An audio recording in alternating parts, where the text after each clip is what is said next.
do Senhor. Muito bem, meus irmãos, hoje nós vamos começar uma nova série de ensino. Nós vamos estudar versículo por versículo da Epístola Universal de Tiago. A Epístola de Tiago. Um ensino maravilhoso, irmãos, para as nossas vidas. Nós temos aqui uma infinidade de coisas boas para o nosso coração, para a nossa vida com Deus, né? Então, eu quero te convidar a abrir a sua Bíblia, Tiago, capítulo de número 1. Nós vamos ler o versículo número 21 a 25. Depois, nós vamos ler o 4 e somente o versículo 17. Para a glória do Senhor Jesus Cristo. Muito bem, eu separei estes versículos, porque esses versículos dizem muito bem a respeito de tudo aquilo que nós vamos estudar. Ele resume muito bem tudo que nós iremos aprender na Epístola de Tiago. Se você quiser fazer a leitura aqui na projetora, está também projetada. Você não pode acompanhar aqui na sua Bíblia, mas vamos fazer a leitura todos juntos. Todos nós vamos ver, todos juntos, uma leitura bem bonita, assim, bem alta, né? Para a gente poder despertar um pouquinho e ver o que Deus quer falar conosco. Bom, Tiago, capítulo 1, nós vamos ler do 21 ao 25. Se você quiser acompanhar no projetor, pode acompanhar junto comigo, tá? Vamos ler todos juntos? 3. 1, 2, 3. Pelo que, rejeitando toda a imundícia e acúmulo de malícia, recebei com mansidão a palavra em vós enxertada, a qual pode salvar a vossa alma. E sede cumpridores da palavra, e não somente ouvintes, enganando-os com falsos discursos. Porque se alguém é ouvinte da palavra e não cumpridor, é semelhante ao varão que contempla ao espelho o seu rosto natural. Porque se contempla a si mesmo e foi-se, e logo se esqueceu de como era.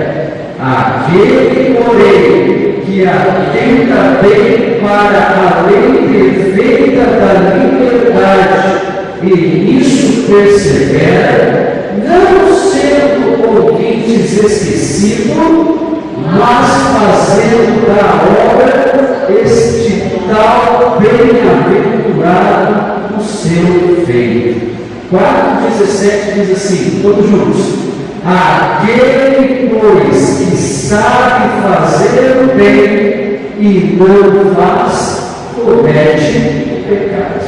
Muito bem, isso aqui traduz muito do que será o nosso ensino e o nosso estudo sobre a Epístola de Tiago. Hoje nós vamos ficar apenas no versículo de número 1, tá? Apenas no versículo de número 1. Porque a nossa intenção hoje é conhecer sobre o Cristo, saber quem é ele que escreveu, qual é o assunto que ele aborda, né? Para quem ele escreveu também, e depois, no finalzinho, saber realmente tudo aquilo que nos espera no ensino, né?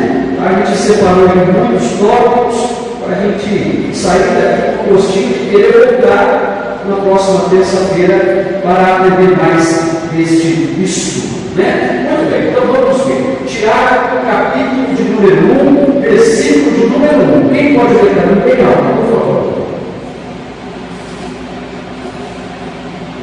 1 e 1.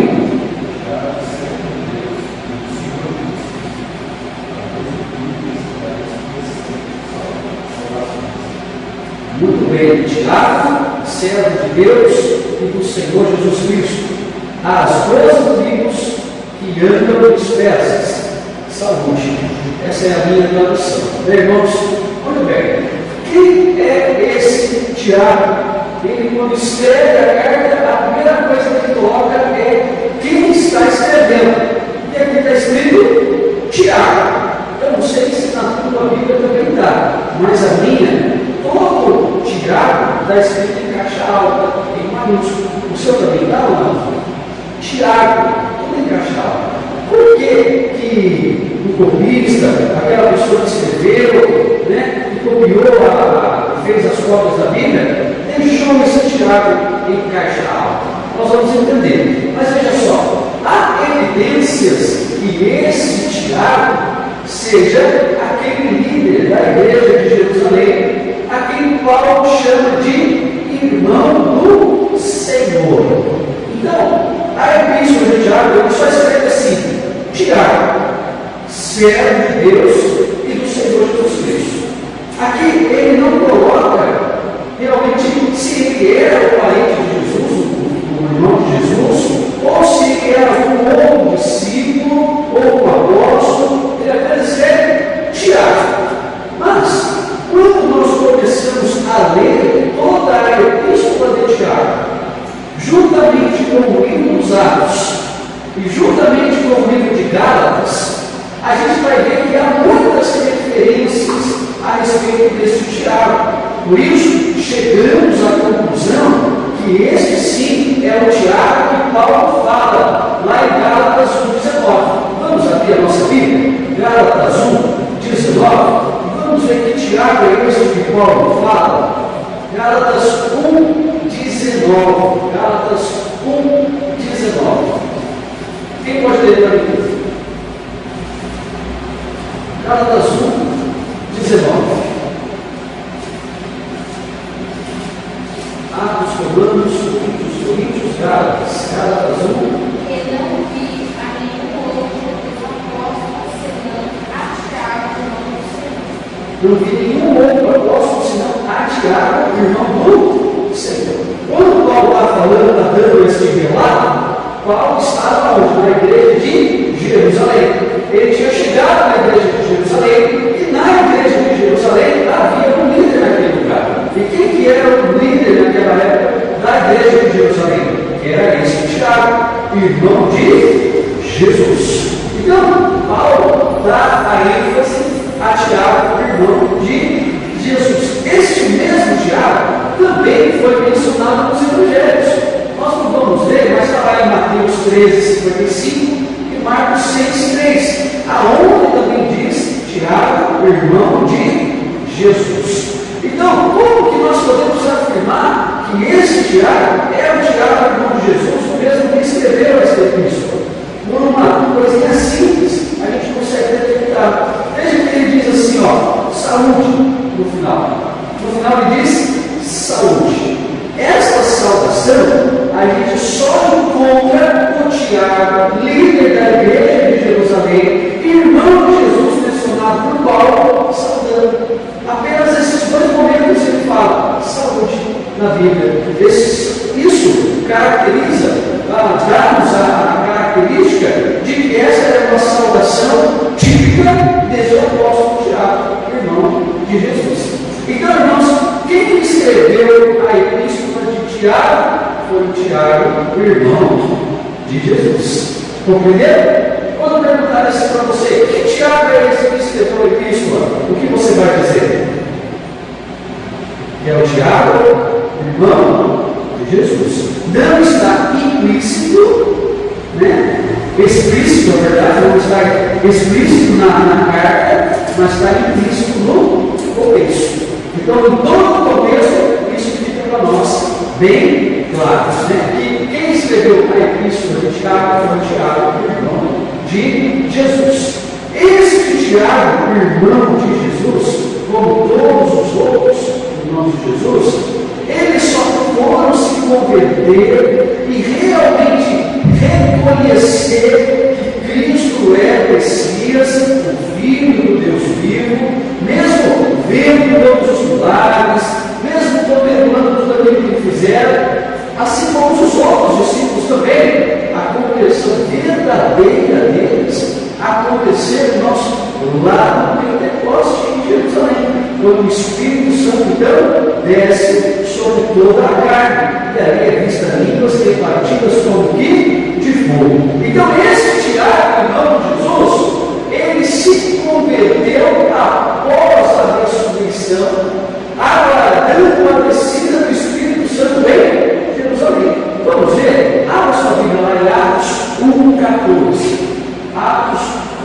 14.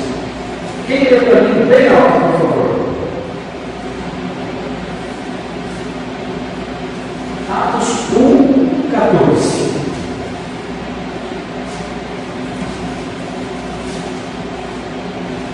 Atos 1, 14. Quem achou? Pode ler.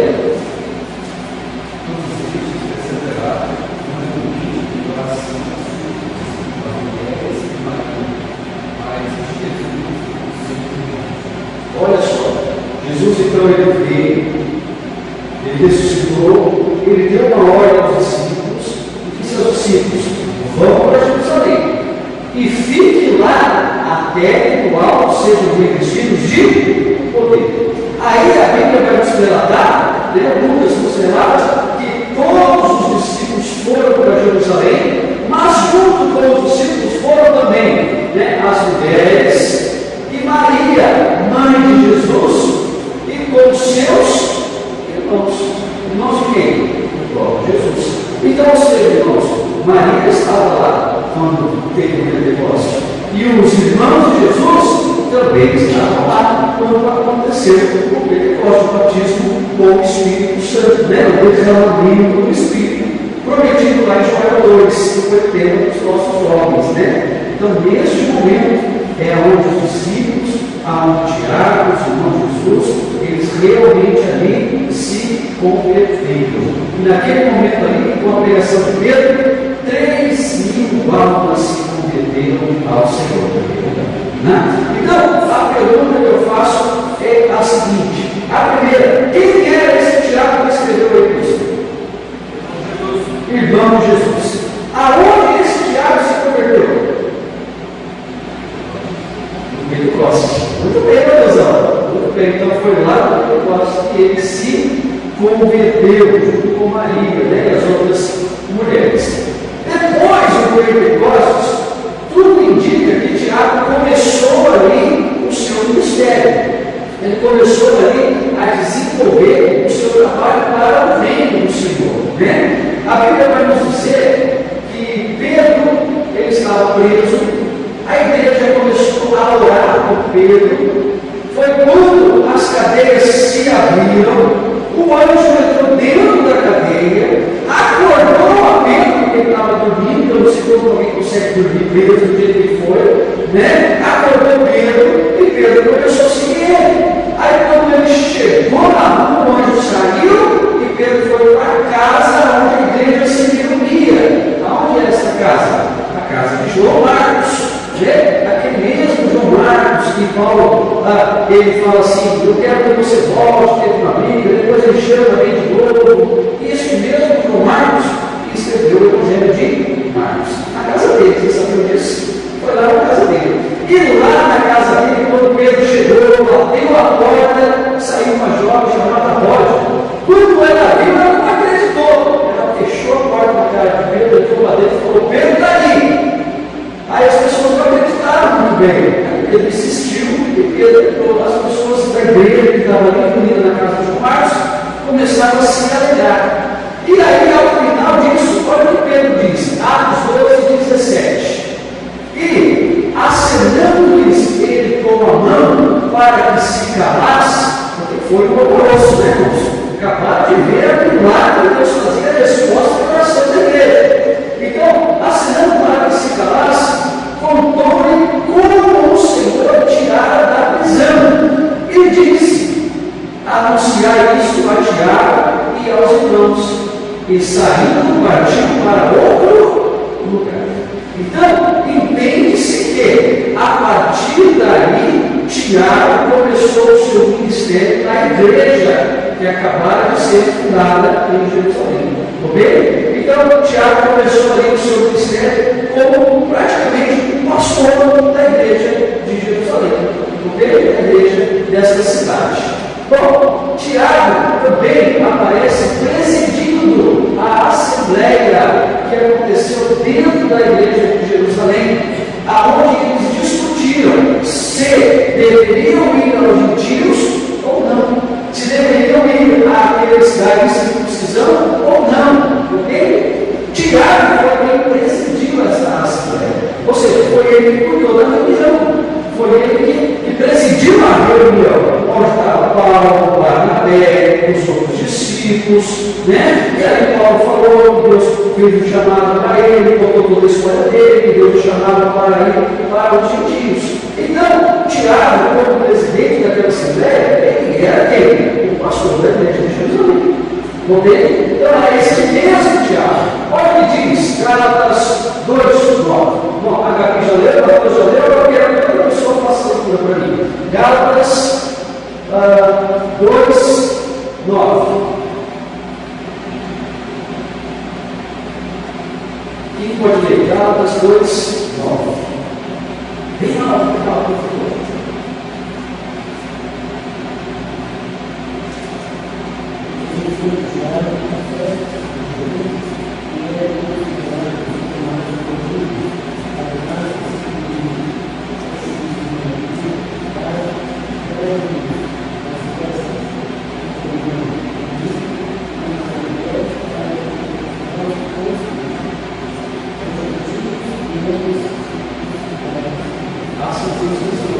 Muito bem, igreja. Paulo relatando que chegou até lá, participou daquela reunião, e os três que eram como colunas da igreja, da primeira primitiva, a igreja de Jerusalém, quem que era? Tiago, aquele que nós temos no mesmo Gálatas dizendo que é o irmão de João, o irmão de Jesus, né? Tiago, Cefas e João. Então, esses três eram como se fosse a coluna da igreja, ou seja, os pastores, né, daquela igreja de Jerusalém.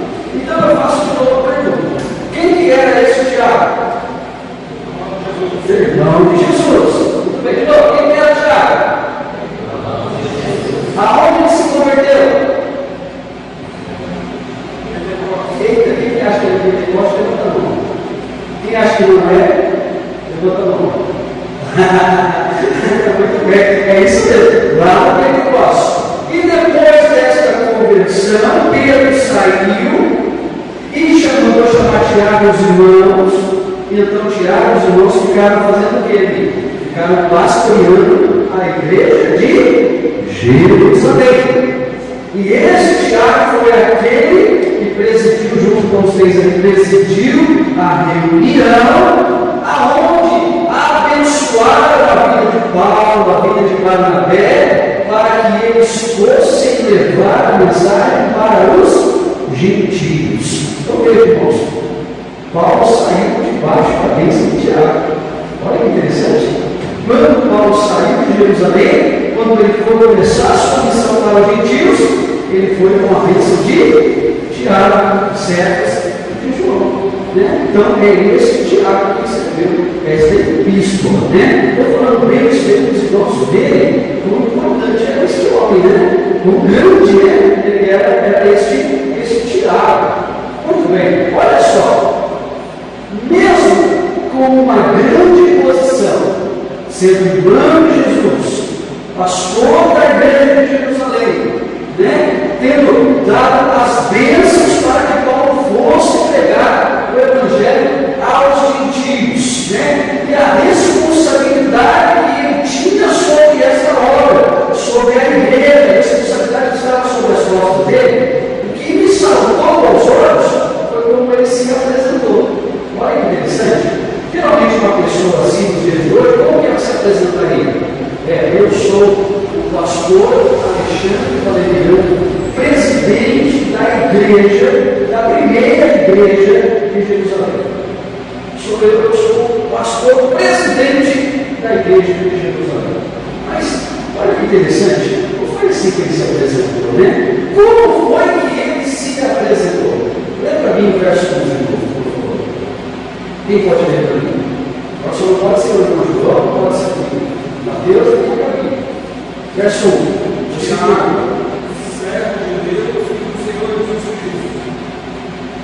Tiago, servo de Deus e do Senhor Jesus Cristo. Olha como que a gente não aprende aqui, irmãos, uma lição do que é ser humilde, uma lição de humildade, uma lição, irmãos, de como ser servo.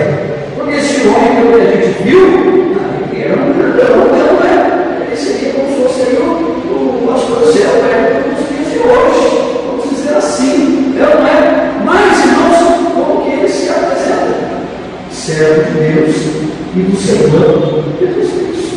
Ou seja, as pessoas sabiam quem ele era, as pessoas sabiam os feitos dele, sabiam da obra dele, sabiam quem ele era em nome de Jesus, sabiam que ele presidia a igreja de Jerusalém, o pastor da igreja de Jerusalém, sabiam tudo isso, mas ele faz um foco quando ele escreve a carta. Eu sou servo de Deus e do Senhor Jesus Cristo. Servo de Deus e do Senhor Jesus Cristo. Tiago havia sido um grande homem e ao mesmo tempo o menor de todos. Está vendo como que as coisas no reino de Deus são diferentes? Tiago, irmãos, aprendeu muito bem com o Senhor. Quando o Senhor chegou diante dos discípulos e disse assim: quem é o maior? Aquele que está à mesa ou aquele que serve? E os discípulos disseram: aquele que está à mesa. O Senhor Jesus disse: serve bem, mas eu sou como aquele que serve. Façais vós assim também. Irmãos, quantas pessoas têm lutado, têm buscado, têm peleado, têm se gastado, têm morrido, até mesmo ludibriado, passado perna, enganando, para conseguir título, para conseguir um simples título, que na verdade, irmãos, só tem significado para homens, porque para Deus, todos nós somos o quê? Servos. Simplesmente servos. É assim que somos. O pastor diante de Deus não é maior do que a ovelha, porque os dois são servos. A diferença dos dois são o quê? As responsabilidades diante da tarefa do trabalho que Deus deu. Para cada um, Deus chama para uma coisa. Deus chamou um para apóstolos, chamou outros para doutores, chamou outros para profetas. Chamou, irmãos, outros para regência, chamou outros para governadores, chamou outros para ensinadores, chamou outros para missionários, chamou outros, irmãos, para ajudar com a obra da igreja local. Deus chamou cada um de nós para tarefas. Mas para diante de Deus, irmãos, todos nós somos iguais. O que muda, por exemplo, de mim para Mateus? Apenas a responsabilidade do trabalho que Deus colocou nas mãos. Apenas isso. Nada mais. Aqui mais é claro, obviamente mais será cobrado. Mas, diante de Deus, eu e Mateus, eu como dirigente, eu e Mateus como membro, por exemplo, estamos no mesmo tamanho, em igualdade com o Senhor. Né? Agora, por eu ter uma responsabilidade a mais, se eu realmente for olhar a escada de hierarquia de Deus, não estou acima, eu estou abaixo.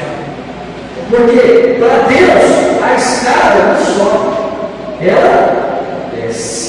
Entendeu? Então, por exemplo, o nosso irmão Edson serve a igreja. Ele está ali servindo a igreja, se gastando pela igreja, protegendo a igreja, cuidando da igreja. Então ele não está numa posição maior do que os irmãos, ele está numa posição menor. Entende? Quando foi consagrado como vereador, desceu o degrau. Quando será consagrado a diácono, você que vai, descerá mais um degrau. Quando for consagrado a presbítero, mais um degrau. Entende? Então, o maior reino de Deus, quem que é? Quem pode me dizer quem é o maior reino de Deus? O menor. Que ele cresça, que eu diminua, que ele apareça, que a glória dele seja estabelecida nas nossas vidas. Compreende? Mas, quando as pessoas olham as hierarquias, elas olham para o status da hierarquia, elas olham para a visão que as pessoas vão ter a respeito delas, eles olham para a honra que vai ter aquela hierarquia, mas nunca olham para o ônus, para a carga, para a responsabilidade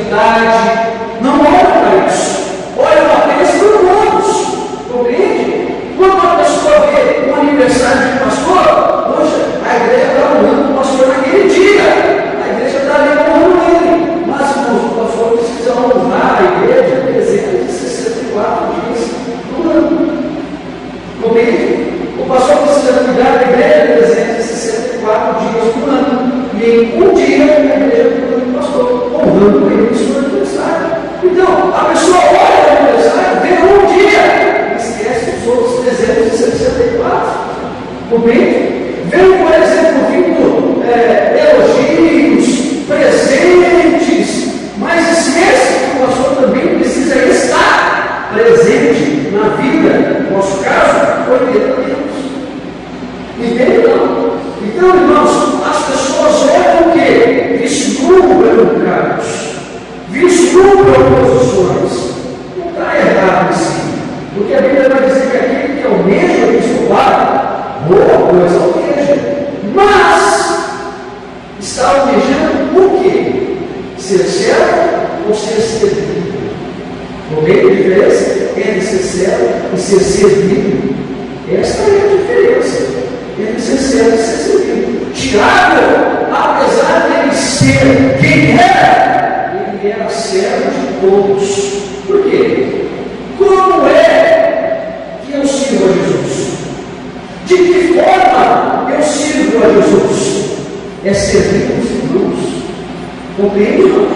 Quando eu sirvo a um destes, eu estou servindo a Jesus. Senhor, quando é que nós não reconhecemos e desprezamos? Jesus vai dizer, quando você deixou de dar água a um desses meus, você levou a mim. Mas quando você serviu a um desses meus, você serviu a mim. Compreende? Então, irmãos, como que se serve a Jesus?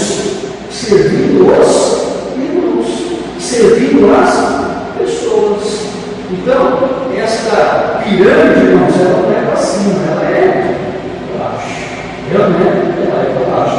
As pessoas, por exemplo, na missionária Cátia, olha assim, fala, missionário, olha que tipo bonito, tudo mais, mas ninguém quer ir lá no campo passar fome por causa de almas. Ninguém quer. Ninguém quer sair da zona de conforto da sua casa para ganhar almas lá. Fui chamado para ser missionário, não para fazer missões. Não tem coerência. Não tem coerência essas coisas. Fui chamado para ser pastor, mas não para pastorear. Peraí, tem coisa errada. Então, irmãos, olha que exemplo que nós aprendemos com Tiago. Apenas no primeiro versículo da Epístola de Tiago. Olha o exemplo que nós aprendemos com ele. Precisamos, irmãos, descer um pouco do salto, sair um pouco do holofote, não precisamos deixar que Cristo esteja conosco. Então, irmãos, e Cristo vê. Sabe o que Cristo vê? Cristo olha, irmãos. Cristo olha. E Ele vê. A gente não precisa fazer nada. É Ele que vai lá e vê. É Ele que vai lá e escolhe. É Ele que vai lá e chama. É Ele que vai lá e orienta. É Ele que vai lá e capacita. É Ele que vai lá e nos coloca as palavras da boca. É Ele que vai lá e guia os passos. É Ele. Jesus disse lá no Evangelho de João, sem mim, nada podeis fazer. E também dele. Como os outros vai dizer assim, porque dele, por Ele e para Ele são todas as coisas. A Ele, pois, agora eternamente, Ele. Então, irmãos, ser servo é ser um irmão. Isso que Tiago quer para a igreja. Você quer saber qual que é o título que eu e você precisamos correr atrás de obter? O único, irmãos, que vale a pena correr atrás e tem um título, sabe qual é? O título de ser chamado homem de Deus, mulher de Deus. Esse é o melhor título. Não é presidente da República, não é senador da República, não é supervisor de produção, não é gerente de operação, não é nada disso, nada disso. Não é pastor, não é diácono, não é pastor presidente, né? E os até estão começando a cantar títulos, né? Agora tem o bispo, tem o apóstolo, né? Agora tem até o sumo, né? Sacerdote da igreja, agora tem o sumo, né? Saiu aí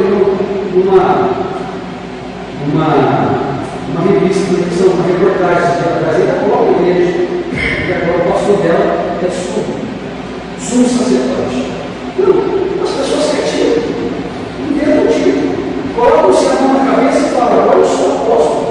Colocam-se a mão na cabeça e falam, agora eu sou sumo sacerdote, eu sou sacerdote. Que isso, irmãos? O maior título que eles têm é servo do Senhor Jesus. Lembra Eliseu? Quando as pessoas passavam perto de Eliseu, como que chamavam Eliseu? Homem de Deus. Isso era o título de Eliseu. Quando passavam perto de Isaías, qual era o título de Isaías? Homem de Deus. de Elias, homem de Deus. Porém, irmãos, assim que eles eram chamados, dessa forma que eles eram chamados, né? Quando aquela menina, a jovem, foi falar para o general lá, que desceu no Jordão, Naamã, olha, o Senhor tem que procurar quem? O homem de Deus. O nome de Deus procura o homem de Deus. Né? Então, este é o tipo que precisamos ter. Este tipo, irmãos, é uma glória que nós podemos ter. Servo de Deus. Mas, quando alguém olhar para você, quando alguém olhar para mim, poderão realmente nos chamar de homem de Deus e mulher de Deus? Sim ou não? Fica aqui, irmãos, o pensamento para nós meditarmos a respeito disso. O que eu estou fazendo para ser chamado de servo de Deus? O que eu estou fazendo para ser reconhecido como servo de Deus? Preciso fazer o quê? Ser que somos servos, nós somos patrões, somos servos. Servos.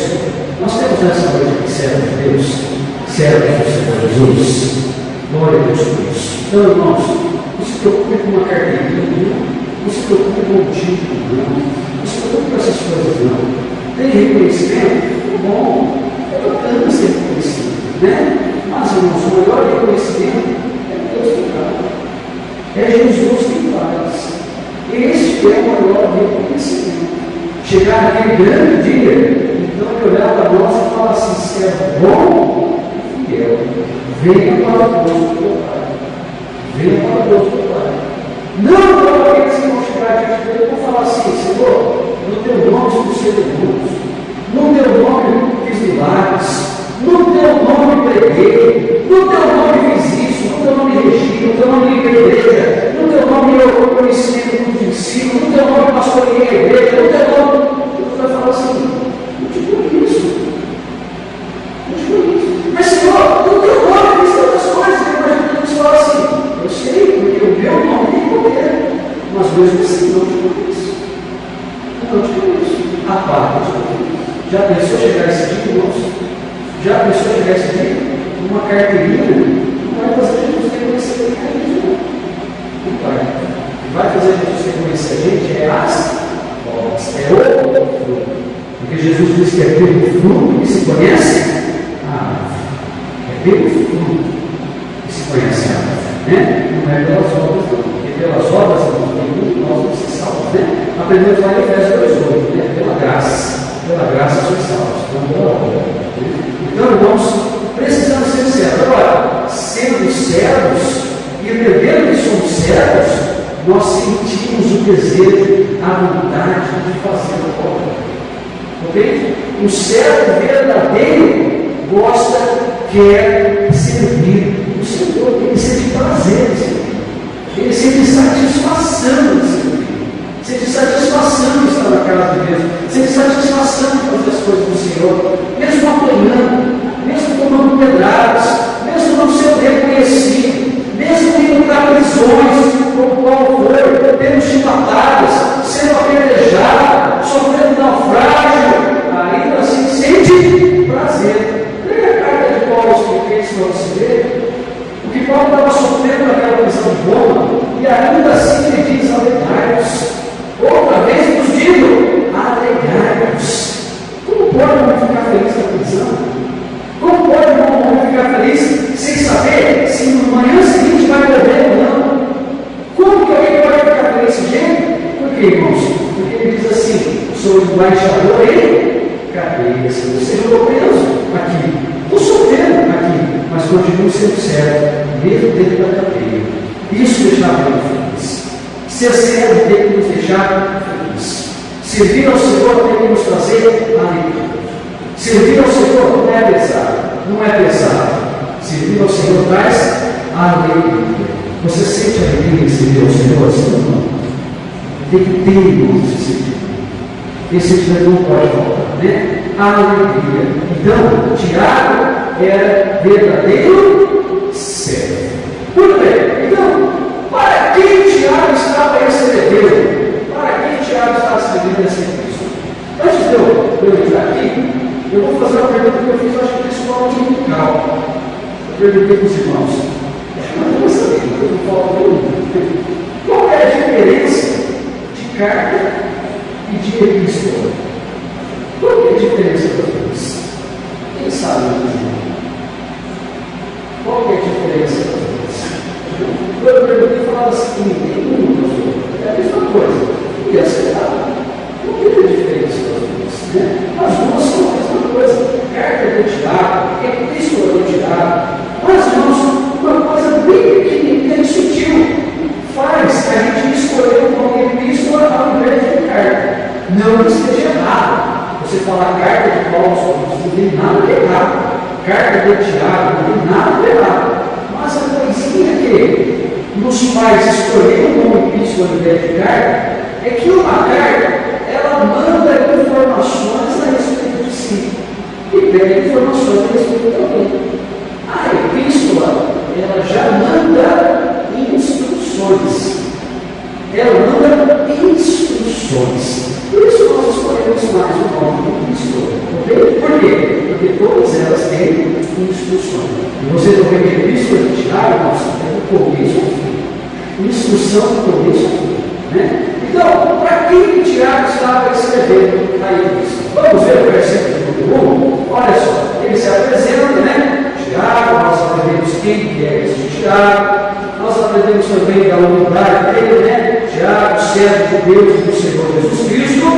A quem que ele escreve? As 12 tribos que andam dispersas. As 12 tribos que andam dispersas. Então, a epístola de Tiago, primeiramente, ela é conhecida como uma epístola universal. Ou ela faz parte do conjunto de epístolas gerais. Ou seja, não é uma epístola voltada a um público só, a uma igreja só. Tudo bem? Ela é voltada para várias pessoas. Então a intenção de Tiago, quando escreveu essa epístola, veja, porque recebe, a gente escolhe o nome de epístola, porque a intenção dele era fazer com que essa carta caminhasse entre várias igrejas, percorresse vários lugares e várias regiões. Então, por isso ela é conhecida como epístola universal. No meu, na minha Bíblia, está escrito assim, ó, epístola universal de Tiago. Na sua está escrito assim também ou não? Como que está na sua? Está escrito diferente? O título do livro, o título da carta. A minha está escrito, Epístola Universal de Tiago. Está como a sua? Não, o nome dele. Só Tiago. Só Tiago, né? Algum outro está escrito diferente ou não? Só Tiago? Para mim só está escrito isso. Na sua tese? Como que está? Então, Epístola Universal de Tiago. Vou olhar aqui para vocês verem. Será que dá para ver? Eu comecei aqui, ó. Epístola Universal de Tiago. Então, por que recebe esse nome universal? Porque ela não foi endereçada para uma igreja, para um indivíduo, como, por exemplo, a nossa Epístola de Paulo. A Epístola de Paulo aos Coríntios foi direcionada para quem? Aos Coríntios, aquela igreja que estava na cidade de Corinto. Né? Quando Paulo escreve assim, a Epístola de Paulo a Filemon, foi para quem ele mandou? Para Filemon, porque não teve endereço. Mas as epístolas universais, ou as epístolas gerais, elas não têm endereço. Como a epístola de Pedro, a epístola de João, a epístola de Judas, a epístola de Tiago, e nós podemos também considerar a epístola aos Hebreus como universal. Então, todas elas são universais porque não foram para uma única igreja, um único indivíduo, foram para várias pessoas. Então, por isso que ela é chamada de universal, porque ela foi as 12 tribos que andam dispersas. Ou seja, vai correr essa carta. Eu vou escrever uma carta aqui, vocês leem, faz cópia, tira os shells, pode tirar uma foto e compartilhar no WhatsApp, porque é para percorrer. É para ser distribuída para todo mundo. Né? Por isso ela é chamada de Epístola Universal ou Epístola Geral. Ela é pensada para os judeus convertidos ao cristianismo. Vocês lembram que quando o Pentecostes aconteceu, o que a igreja fez? Ela começou o quê? Se espalhar. Logo depois veio Nero, destruiu os muros do templo de Jerusalém, começou uma matança de judeus, uma perseguição. O que aconteceu com os judeus? Começou a espalhar. E aí, Tiago manda essa carta para esses judeus convertidos ao cristianismo, que estavam em toda a parte da terra, espalhados por todos os lugares. Então ele escreveu para quem? Para os judeus convertidos. Judeus convertidos, né? Ou seja, irmãos, para todo o Israel espiritual. Quem que é esse Israel espiritual? É aqueles que se converteram a Cristo, ou seja, a igreja. Então, Tiago está escrevendo para quem? Para a igreja. Também para toda a igreja. Ele não sabia, mas ele estava escrevendo para a igreja que estava escrevendo. Também, ele escreveu para a igreja de Campinas, por exemplo, para toda a igreja de Campinas. Não, por isso é considerado uma missão universal. E aqui, saúde, né? É aquilo que eu já falei, que é um cumprimento comum usado por Tiago. Se você quiser ver a referência, está em Tiago 15, 23. Só aparece nessas duas partes, aqui e em Atos 15, 23. Né?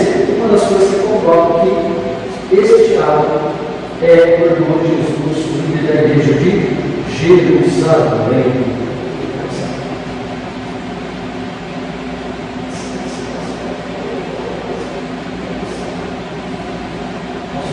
Muito bem. Qual então que é o propósito dessa carta? Por que ele escreveu essa carta? O que ele quer ensinar com essa carta? O que ele deseja alcançar com essa carta? Né? A primeira coisa, veja só, a epístola nós vamos ver que ela diz muito pouco a respeito de Jesus. Tem muitas pessoas que até Martinho Lutero, por exemplo, ele deu um nome dessa epístola de a epístola de Palha. Por quê? Porque ela não tem pouca informação a respeito de Jesus Cristo. Né? Alguns até falam que ela se contradiz com a epístola de Paulo, porque ela fala da fé e da obra. Paulo fala que pela obra ninguém é salvo. Mas, irmãos, as pessoas estão olhando de um outro ponto de vista. Porque, apesar dela não falar muito de Jesus e dela focar muito nas obras, Tiago, ele está falando, irmãos, muito mesmo, sobre tudo aquilo que o Mestre ensinou, tudo aquilo que Jesus ensinou. Apesar de não conter muito o nome de Jesus, aqui ele traz todos, e ele tenta concentrar o máximo possível nos ensinamentos práticos de Jesus Cristo. Ele concentra a maior quantidade possível de ensinamentos práticos a respeito da fé, a respeito de Jesus Cristo. Né? Então, a epístola, irmãos, ela é como um protesto contra a hipocrisia. Como assim, pastor? Um protesto contra a hipocrisia? Você sabe o que quer dizer hipócrita? Quem são as pessoas hipócritas? Aquelas pessoas que não fazem, apenas falam. É ou não é? Aquela pessoa que fala muito, mas não faz, ela é conhecida como olha, a palavra é dura, é uma palavra pesada, né? É uma palavra que até dói essa garganta, né? Para engolir ela. Mas não tem outra palavra. Aquele que fala e não faz, é hipócrita. Essa é a palavra. Hipocrisia. Então, quando ele escreve esta carta, apesar de muito falar que ela se opõe às epístolas de Paulo, porque Paulo fala da graça, e ele está falando de obras, ele está falando o quê? Se você acha que é salvo, mas não pratica uma vida, não vive uma vida de salvação, não adianta. O santidade, ninguém verá o Senhor. Existe santidade na teoria? Não existe santidade na teoria. As pessoas podem até saber o que é santo, mas ser santo é praticando. Ser santo é ser diferente. Ser santo é ser separado. Compreende? Então, ela é um protesto contra a hipocrisia. A verdadeira salvação, ela resulta no quê? No viver santo, no viver de santidade. No viver de santidade. Então, por isso que ele escreveu esta epístola, né? Para combater, irmãos, essa falsa sensação de salvação, esse falso sentimento de que é salvo. Na verdade, para ser salvo, precisa ter a graça. A graça veio, o Espírito Santo do Senhor, que aceitamos a Jesus Cristo, não é? Mas, contrário do que alguns deles nos a graça veio do Espírito. Ela sim é resistível. E o pecador pode, se quiser, resistir à graça de Deus. Assim, irmãos, não andando em santidade, perder a salvação, que um dia foi adquirido. Quando chegou à frente, aceitou Jesus, creu com o coração, confessou com a sua boca, porque a Bíblia diz isso, né? Que é necessário crer com o coração e confessar com os lábios. Por isso que nós fazemos apelo, para quê? Para depois esquecer do que aconteceu, esqueceu de Jesus, recebeu a cura e agora não quer mais saber, recebeu o milagre e agora não quer mais saber de Jesus. E quantas vezes a gente não vê pessoas assim, irmãos? Chega uma doença, corre para os pés do Senhor, aceita Jesus, faz a confissão de fé, desce as áreas se precisar, não falta nenhum discipulado, mas depois que tem a bênção, esquece. Jesus vai para outros lugares. É sobre essas pessoas que o Tiago está falando.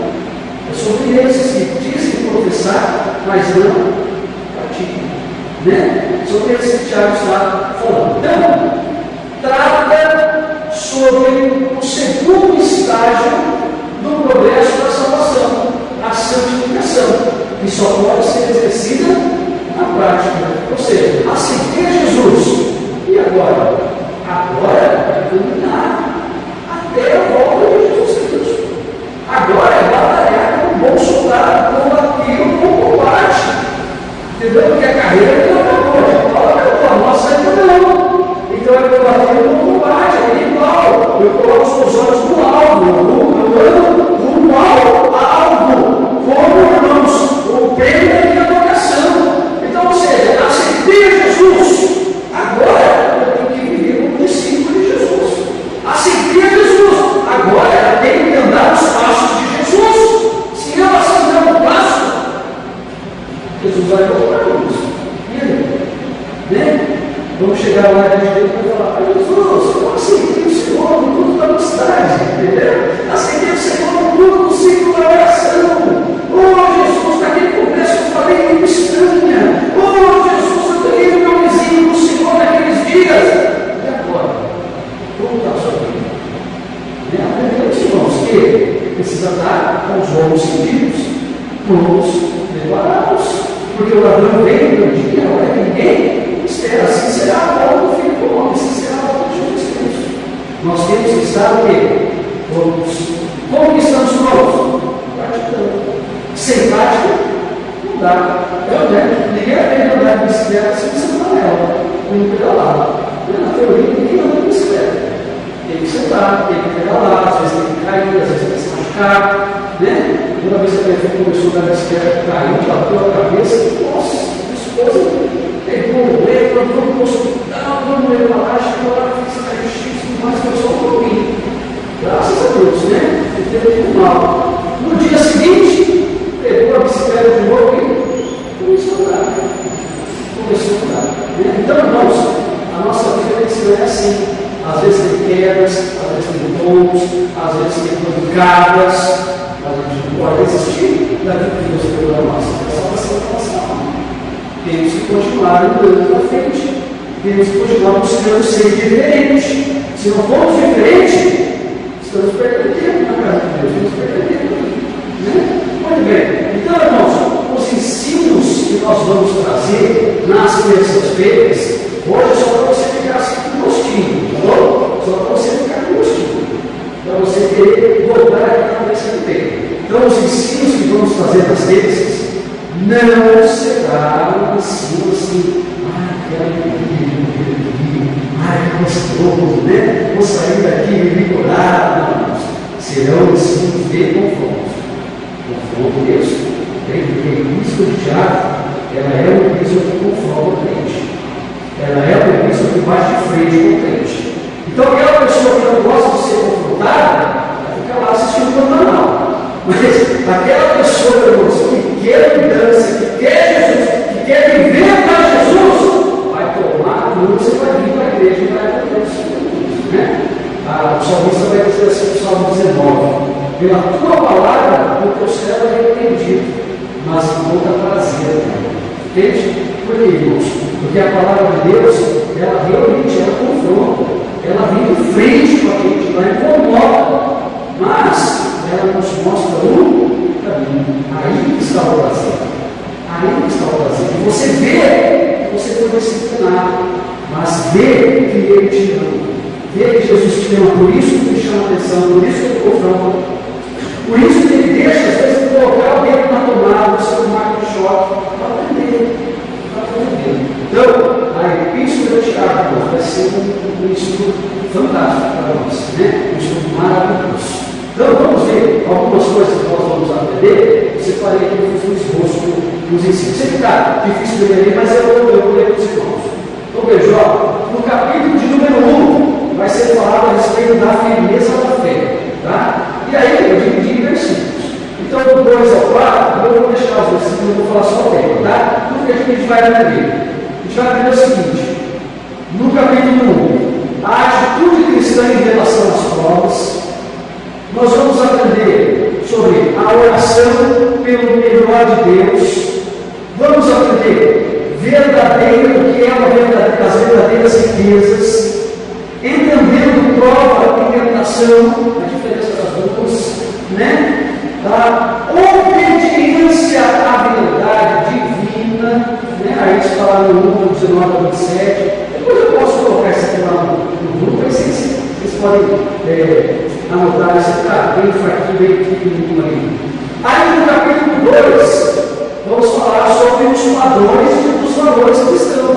Os padrões dos valores cristãos. Quais são esses? Né? Primeiro, a falsa medida dos homens, a verdadeira medida dos homens, a lei que está sendo sincera. Então, nós vamos falar isso no capítulo 2 até o verso 13. A partir do 14, vamos falar sobre obras seguem a fé verdadeira. Então, por exemplo, vamos falar, quando a fé não é fé. Quando a fé não é fé. Olha que interessante, vai ser possível também, né? Então, veja, uma objeção respondida, ou seja, uma negação que Deus respondeu, né? Provas da história hebraica. E depois do 3, vamos falar sobre o discurso cristão.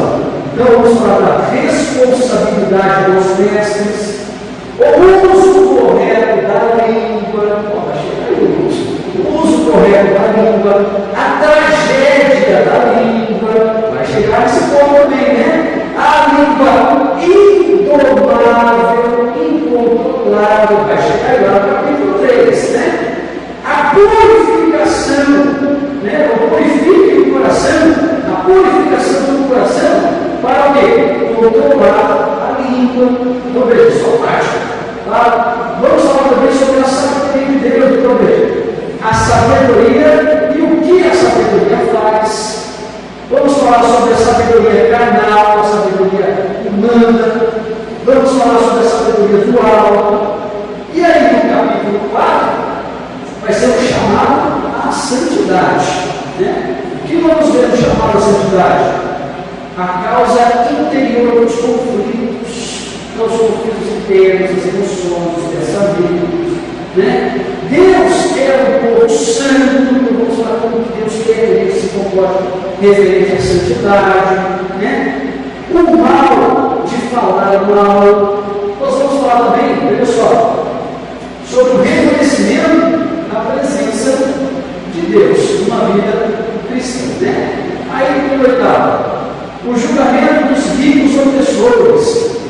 falar do ar pronunciado, o acúmulo egoísta, o acúmulo desonesto e a santificação egoísta. Satisfação egoísta, né? Então, a pessoa que se satisfaz com o próprio querer, com o próprio ego. Depois, no oitavo, vamos falar sobre a segunda vinda da esperança dos cristãos. Então, Cristo está voltando, lá no capítulo 5, vamos falar sobre isso. A pressão nos induz à impaciência, o exemplo de paciência, o juramento é proibido, se ensina, humano, quem lembra disso, né? Vamos chegar por aí nessa parte aí. E por fim, irmãos, a oração, fé e restauração. Oração e louvor, oração e fé por cura e restauração dos apóstolos. Né? Quem são os apóstolos? Vamos aprender, né? Não é os ensinados, é os apóstolos. É aqueles que já estão na igreja, mas já vivem como ensinados. Né? Mas estão bem. Então, tudo isso nós vamos falar nas terças-feiras. E eu tenho certeza que vai ser períodos de muito ensino, de muita bênção para nós. Amém, meus irmãos? Amém? E vamos ficar de pé, em nome de Jesus? Glória a Deus. Glória a Jesus. Então, eu quero fazer só a leitura aqui, ó. No próximo Tiago 1, de 2 a 4. Que diz assim: meus irmãos, tende grande alegria quando enfrentares várias tentações, sabendo que a prova da vossa fé opera na paciência.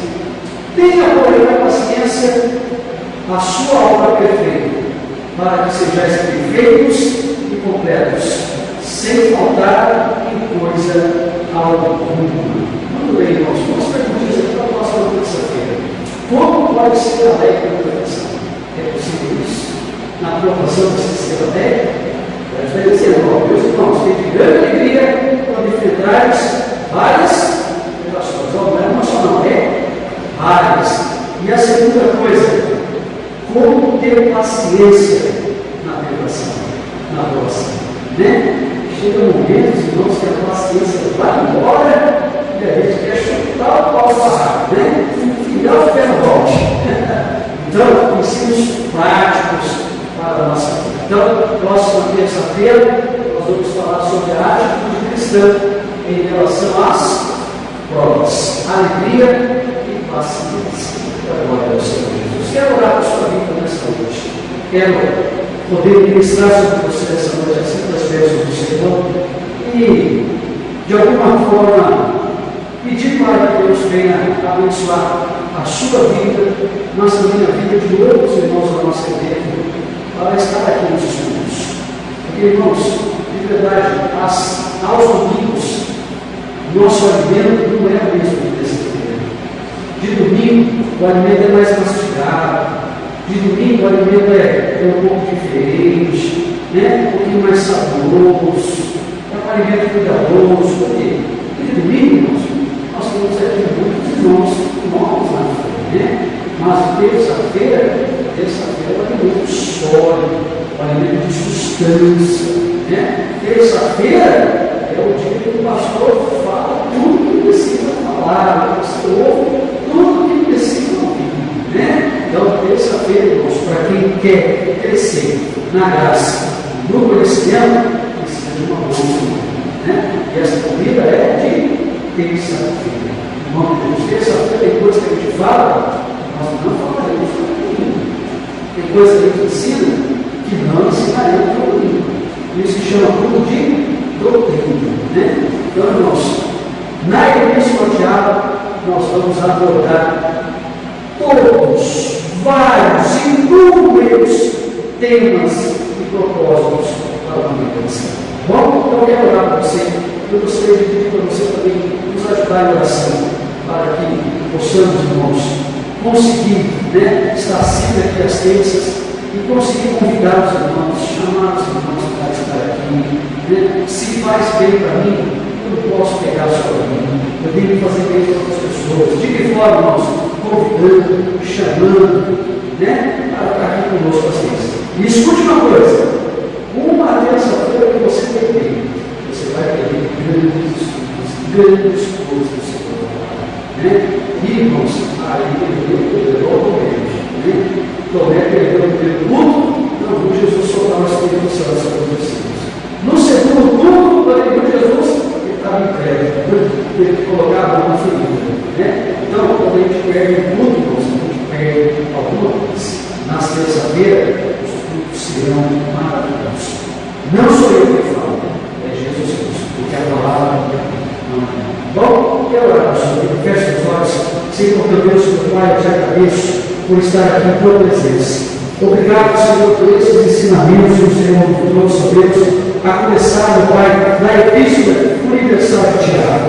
Obrigado, Senhor, porque conhecemos um pouco de quem foi Tiago. Podemos trazer, Senhor, para as nossas vidas grandes ensinamentos.